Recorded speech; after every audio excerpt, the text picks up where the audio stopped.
Heart பிரச்சனை இருக்குன்னு சொல்லிட்டாங்க, இருதயம் மாரடைப்பு இந்த சம்பந்தப்பட்ட பிரச்சனை இருக்கு. இந்த நேரங்களில் நீங்கள் செய்ய வேண்டிய வாழ்க்கை முறை மாற்றுதல் பற்றி தான் இன்னைக்கு நான் உங்ககிட்ட பேச போகிறேன். அதனால் இந்த 5S உங்களோட ஹார்ட் பிரச்சனையை மோசம் அடைய விடாமல் தடுக்கிறதுக்கு உதவி செய்யும். ஸோ இந்த முறைகளை பின்பற்றுங்க. இதை தவிர உங்களுக்கு மருத்துவ ரீதியாக ஆலோசனை வேணும்னா நீங்கள் உங்களோட டாக்டரை சந்திக்கலாம். அனைவருக்கும் வணக்கம். நான் உங்கள் டாக்டர் பிரகாஷ்.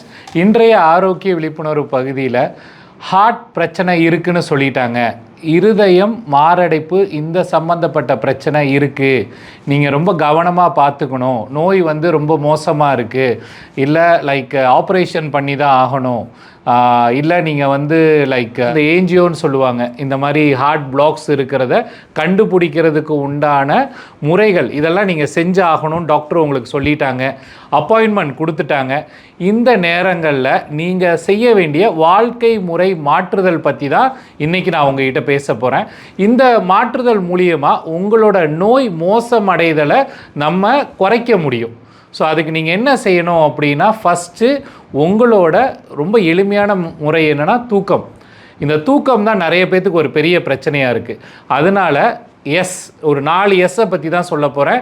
தூக்கம், ஸ்லீப், இதை நீங்கள் கவனமாக பார்த்துக்கணும்.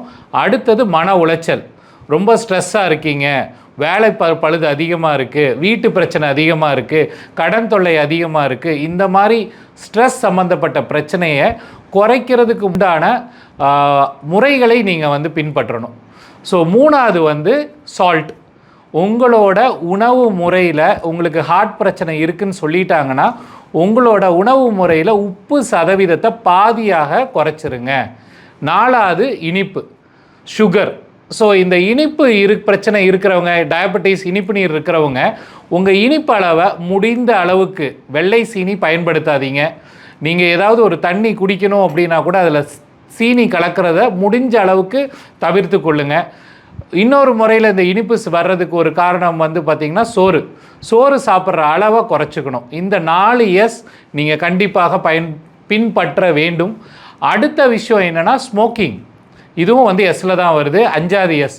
ஸோ இந்த ஸ்மோக்கிங் நீங்கள் குடிக்க உங்கள் இரத்த குழாய்கள் சுருங்க ஆரம்பிக்கும். இது மூலியமாகவும் உங்கள் ஹார்ட் பிரச்சனை மோசமடையும். அதனால் இந்த 5S உங்களோட ஹார்ட் பிரச்சனையை மோசமடைய விடாமல் தடுக்கிறதுக்கு உதவி செய்யும்.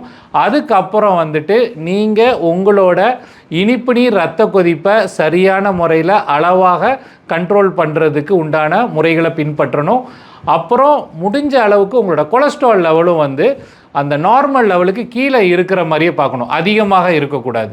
அப்படி இருந்துச்சுன்னா மேலும் உங்களோட கொலஸ்ட்ரால் உங்கள் இரத்த குழாய்களில் போய் அடைப்பை உண்டு பண்ணும். உங்கள் இரத்த ஓட்டத்தை சீர்படுத்துறதுக்கு அது பாதிப்பு ஏற்படுத்தும். ஸோ இந்த முறைகளை பின்பற்றுங்க. இதை தவிர உங்களுக்கு மருத்துவ ரீதியாக ஆலோசனை வேணும்னா நீங்கள் உங்களோட டாக்டரை சந்திக்கலாம். இயற்கை வைத்தியம் மூலியமாக உங்களுக்கு இந்த ஹார்ட் பிரச்சனையை சரி பண்ணுறதுக்கு, மோசம் அடையாமல் பார்த்துக்கிறதுக்கு உங்களுக்கு ஆலோசனை வேணும்னா கீழே உள்ள நம்பருக்கு காண்டாக்ட் பண்ணிவிட்டு எங்களை நீங்கள் சந்திக்கலாம். நன்றி, வணக்கம்.